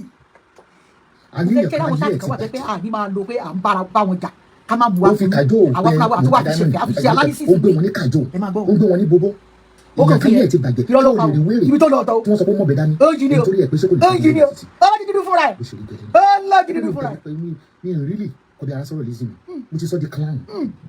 múlẹ̀ fẹsẹ̀ kan múlẹ̀ máa ti rọ. kìnnì kan ìtẹ́mi sọ fún yín ni wípé ká ní Fọlá jẹ́ under 18. ó bá bọ̀ ẹ mọ̀ gbọ́ ẹ tẹ́tílẹ̀ dáadáa kẹ́ gbọ́. ọmọ Fọlá tún ju àwọn ìyàwó rẹ̀. ó bẹ̀rẹ̀. wọ Ìyàbọ̀ tí ń lo ayé ẹ̀kọ́ tó mọ Fọlá bọ̀tí ìgbà tó ti kọ́ ṣé ó dáná òkè káàtì ẹ̀ wá sọ wípé lótìtọ́ òfin Fọlá lẹ̀ ṣé kẹ́ máa lọ kọ́ọ̀tù ẹ̀ mọ́ owó tẹ̀ ń dá sílẹ̀ fún kọ́ọ̀tù so ẹ̀ lè fowó yẹn ṣe nǹkan rẹ̀.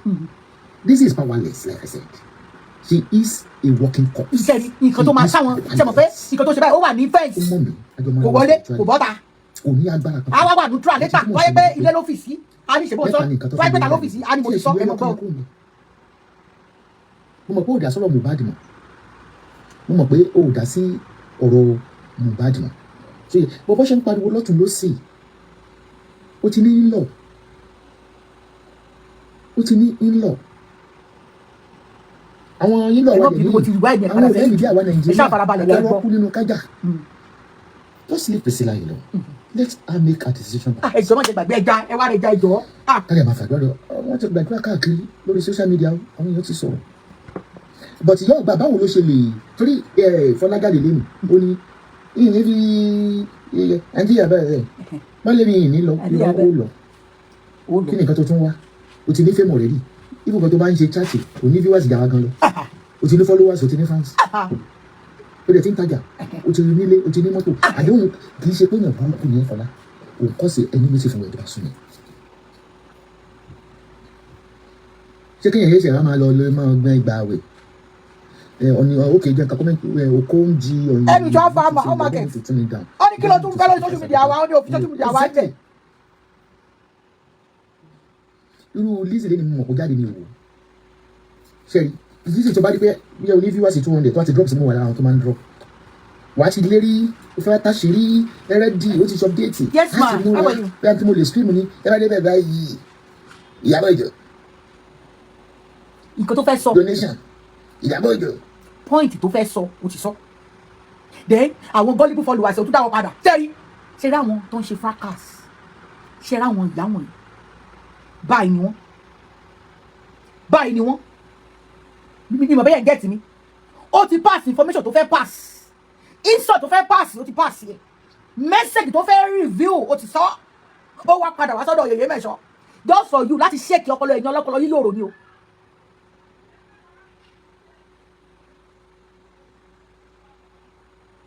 láti ṣèkì ẹ̀yìn ọlọ́pọlọ yìí lóòrò ẹ̀yìn gullible followers wọn torí ọmọ wípé gbogbo yín kò sí gbogbo yín tó lọ́pọlọ ọpọlọ kọ́bọ̀ ò sí lórí yín ibi tó bá ti dàgí sí báyìí lẹ́ẹ̀ ń dà lọ bí ẹran òun ló ṣe ṣe yẹn ó kọ́kọ́ sọ point tó fẹ́ sọ ó wá ṣe damage control padà ó kọ́kọ́ lọ wáyé ó wá fẹsẹ̀ kejì tilẹ̀ in case a kì í bá a mọ̀ a lè ní ó lè máa kú bẹ́ẹ̀ kó bọ́ sí kinní kó bọ́ sí bòmíì òun ló ṣe sọ̀rọ̀ lọ síwájú tó ṣe sọ̀rọ̀ lọ sẹ́yìn àwọn onílàákàyè nìkan ló lè yé bí mo ṣe wá ṣe ṣáàtì báyìí ara wọn tá a padà wá ṣe ṣáàtì tá a bú mi káwọn ní fi làákàyè digest yẹ kò yẹ yín in tó fẹ́ sọ ó ní ìyẹn ní láti ìyá bàbá bó ṣe sọ̀rọ̀ ló ṣe sọ̀rọ̀ ẹni bó ti búlì ẹ̀ láàrin yẹn láti ìyá bàbá lé ní ìní ńlẹ̀ ṣé bí Fọlá ṣe ń sọ̀rọ̀ nìyẹn but ó ti sọ message tó fẹ́ pass búlì tó fẹ́ búlì ẹ̀ ó ti bring it out báyìí ìyá bàbá lé ní ìní lọ ọ̀lọ́ ó wá sọ pé ọ̀lọ́ kí lọ tún fẹ́ táwa gan bá tan láìsàtì bó bá tan láìsàtì gan ó pọ̀ àwọn tí wíwá sí ń wò ojú tàwa tí ń wò wá lọ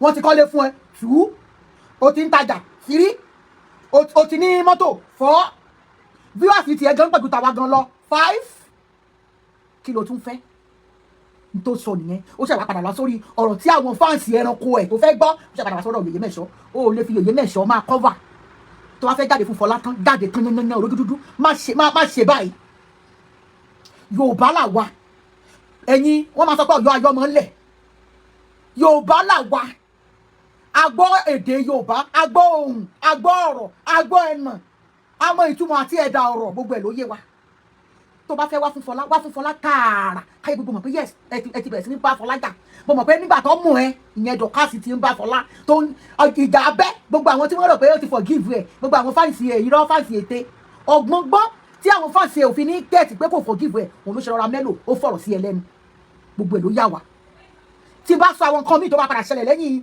ṣáàtì tó ń gbé bọ̀ yẹn ó ṣeé ṣe kẹ́ ẹ cover ẹ̀ kẹ́ má jẹ́ kó ṣẹlẹ̀ kẹ́ ẹ divert wa so òun ò ní jẹ́ kí n ti sọ̀rọ̀ for now mọ̀mọ́ yé stop ṣe bẹ́ẹ̀. ó gbé Fọlá ó tọwọ́ bọ fámìlì mi ó lóò tọwọ́ bọ fámìlì àwọn so ọmọ téèyàn fi ṣe fọ́rífọ́rí èmi máa fi ṣe fọ́rífọ́rí ló jẹ́ ara mi ìgbà donation fún yàn lórí social media ọ̀rọ̀ tí ó kọ́ mi bí ìdá sí tó Yorùbá ò múre Fọlá tán fún ní odidi ilé tí ì ṣe bọ́ngálò tí ò lè máa ṣe chaati kó máa dúpẹ́ ó ní ìgbà tó má bí lérè tó yẹ kó sọ fáwọn èèyàn kó ìjìbá ni yóò ṣe máa jáde lónìí. ẹrẹjẹ sẹbẹ kò sẹ́ni tó fún mi lọ́wọ́ ẹja ẹrẹjẹ sẹbẹ. because kí ni ọmọ máa affect àwọn èèyàn láti súnmọ́ Fọlá tán fún odidi ilé tí ò lè máa ṣe chaati. ọmọ lọ́mọ mi pọ̀ mọ́ ọmọ máa jẹ́ pé ìdílé sì fẹ́ kó ṣẹlẹ̀ nìyẹn you have to go and rebrand yourself ẹni ogun tó bá kọlù ẹ tó kọjú sí ọ lọ́wọ́lọ́wọ́ àti kìnìún àti kìnìún lọ́wọ́ pẹ̀sọ̀ sí wọn lọ́nà bí Yorùbá ṣe rí nìyẹn á sọ̀rọ̀ àná bàbá mi ìwọ̀n nígbà tí wọ́n kọ́kọ́ kígbe kókó wọ́n ṣe justice for Mohbad. Ọlọ́run ṣe o ọba lèmi lè ṣe o ṣe akọ̀mbá sì kalẹ̀ ni o ṣe Ọlọ́run gbà mí lọ́wọ́ àwọn olórí burúkú yìí.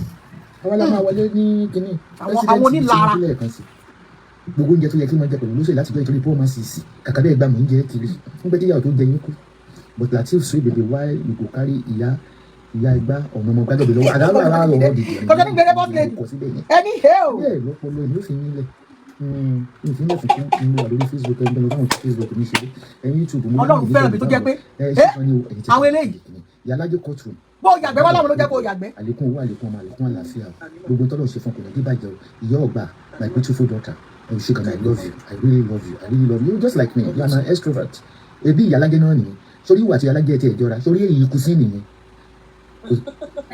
kò sọ ọmọ kan nínú ọmọ ajá lèmi àti ẹ̀ àmọ́ tí wọ́n lè bá gún àbá àwọn ọmọ ń dáhùn wọn bá àbúyà alájẹ kan dúró àjẹkọ nìdá wọn bá àbúyà ọgbà á ní mi tiẹ̀ mọ́ wọ́n rí.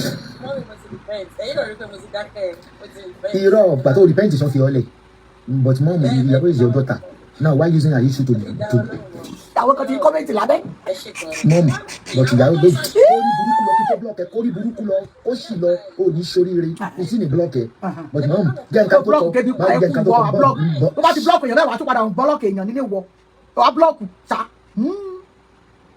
bó bá blọọkì pẹ́kẹ́ bí ọ̀pá ọ ni àwa tá à ń wé tá à ń fún ẹ ló jẹrìí dátà Nàìjíríà náà fi ń bọ́ wèrè.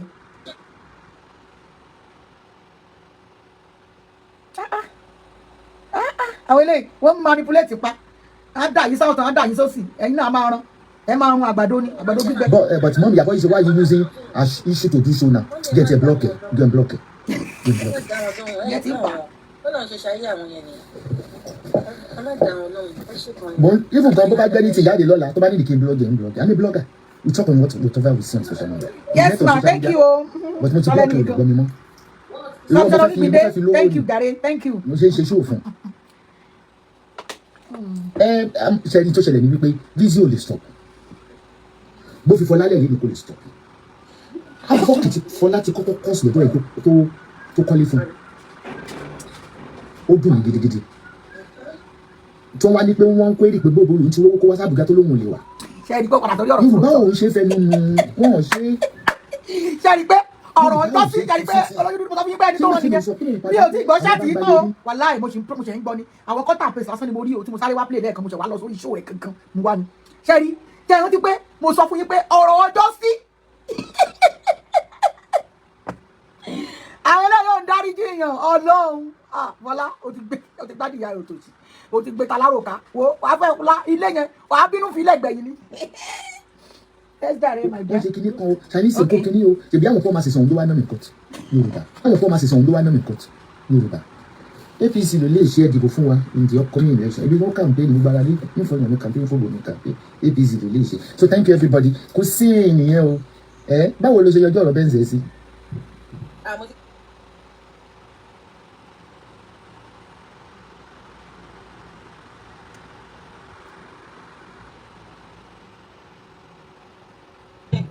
àwọn insurance náà ni £50 péré ló ná mi ẹ má dá wọn yẹn wọn ní neighbor mi ni ó ní ẹ̀gúsí máa ń rùn sí mi ní mu.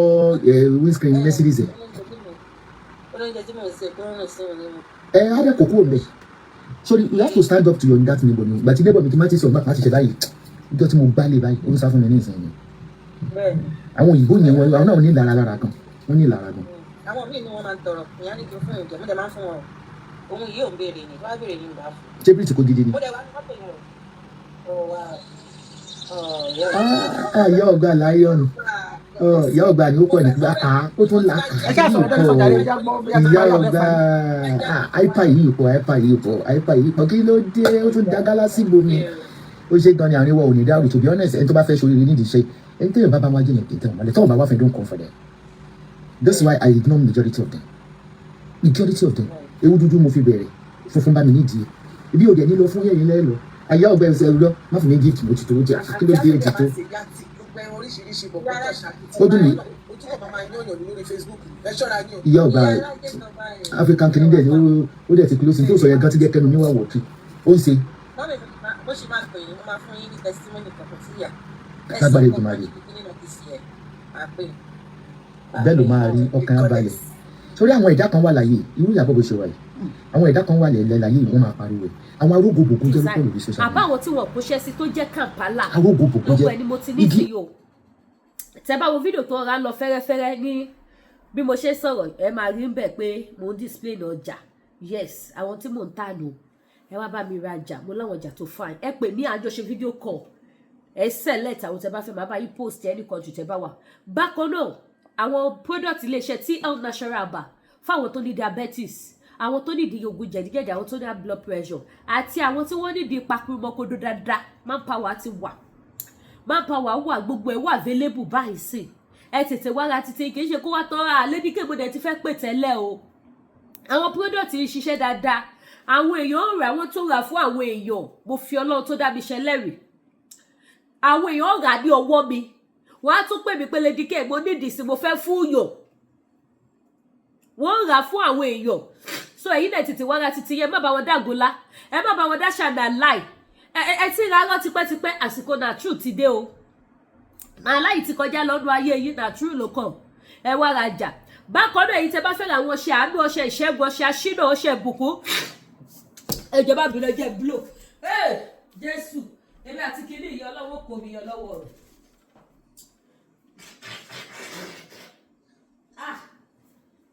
tí bá tètè fò dìde bẹ́yẹn ṣe mo ṣe bírìtì yẹn káàdì mi tètè dìde ni yóò kàn fòyàn ní pọ̀kí ọlọ́ba fi wá ṣẹ̀sì ibo ni wọn bàbá mi gbé fídíò yẹn dé náà wá pín káàkiri gbogbo ayé wọn á kúrò bẹ̀ wálé wo bó ṣe ń ṣe kú mú pèsèpèsè wọn á pè mí lólóhùn dánwò náà nímọ̀ pé wẹ́dà ni so gbogbo ọ̀nà tó dín kọ́là àwọn nǹkan tẹ́ lè lò láti rójú rere àtàánú gbà láti lè sinmi láti lè jẹ́ èèyàn nílé ayé kò ṣe dúró wò àwọn nǹkan tẹ́ lè fi dígá ìbàjẹ́ fún ìgbéyàwó ìbàjẹ́ fún iṣẹ́ ìbàjẹ́ ni tó wọ́kọ àbí tó wọ́yàwó ìbàjẹ́ ni tí ọ̀rọ̀ náà lọ tí gbogbo ẹ̀ kò dì mọ́ àbáyé kò máa ń kórìíra ẹ̀ àwọn spiritual items ẹ wo mo ẹ̀ṣẹ̀ ṣe àwọn iṣẹ́ kan sí àwọn confirmatory iṣẹ́ ó wà nílẹ̀ báyìí sí tó mú yes kò sẹ́ni tó ra spiritual items lọ́wọ́ mi tí wọn ò kí dúpẹ́ fọ́lọ́run ẹ̀yin tẹ́ bá nídìí ìwé iṣẹ́ abẹ́ nídìí ìwé ìgbélú ìwé ìrìn àjò ìwé success nǹkan tó mọ jẹ́ kẹ́ ṣe àṣeyọrí ó ṣúọ̀ fún mi bẹ́ẹ̀ ni ó ṣúọ̀ fún mi pẹ̀lú àtìlẹ́yìn Ọlọ́run ni o kì í ṣe agbára mi o orúkọ Jésù iná ni o ni máa fi pípẹ́ gbogbo ẹ̀ fún yín tí máa fi gbélé yín lọ́wọ́ ẹ dẹ̀ lo ẹ ní testimony ayọ̀ ẹ gbégbá ọpẹ́ ẹ mọ̀ pé yes Ọlọ́run wà láàyè síbẹ̀ kò dìgbà tẹ́ bá lọ ṣògùn owó ẹ má lọ ṣògùn owó ẹ má lọ ṣe àánú ọṣẹ ìbùkún ọṣẹ aṣínà ọ̀nà yá ṣí ọ̀nà yá là ìbùkún wọlé fún yín ẹ fọwọ́ yín gbáre left right tó bá jẹ́ pé ọjà lẹ́tà ìyípadà máa wọnú iṣẹ́ yín business yín máa boost èmi láwọn tó jẹ́ pé wọ́n ní ṣọ́ọ̀bù business tó ń bá mi rajà tó tún introduce àwọn èèyàn sí mi lórí pípé kiri kí Ọlọ́run kó máa mú ajé wá ṣé ilé ayé yìí àwa là mọ̀ títóbi Ọlọ́run kò sí òta pé Ọlọ́run fún iṣẹ́ àmì àti iṣẹ́ ìyanu tí bàbá ń gọdọ̀ ní dá wa lò àwa là mọ̀ orú Ọlọ́run ta ní òun ló fi jẹ́ kó dàbí wípé nǹkan gẹ́tà síbi fún yàn Ọlọ́run gbàdúrà ó dẹ̀ ń ṣe ìyanu nínú ayé ẹ̀dá gbogbo èyí tí bá wá ní ìdáwọ́ ọkọ̀ àdúrà ẹpẹlẹ ní kẹ́ ìfẹ́ olúwa show the baby of Yorùbá nation àtọkùnrin àtobìnrin àtọmọdé àtàgbà gbogbo wọn ló lè lo iṣẹ́ ti tèmi tẹ́lẹ̀ máa ní testimony tẹ́ máa ráàánú gbà bó ṣe jẹ́ nìyẹn àníbi jù bẹ́ẹ̀ lọ lórí ètò tó bá dé jẹ́ àwọn wig ẹ wò àwọn ọjà wig mi ìṣẹ̀ṣẹ̀ dé náà àwọn beautiful wig ẹ̀yin tẹ́ bá ní àwọn ṣùkú mo ní àwọn ṣùkú ọlọ́gẹ̀dẹ̀ wà Ghana weaving tó dín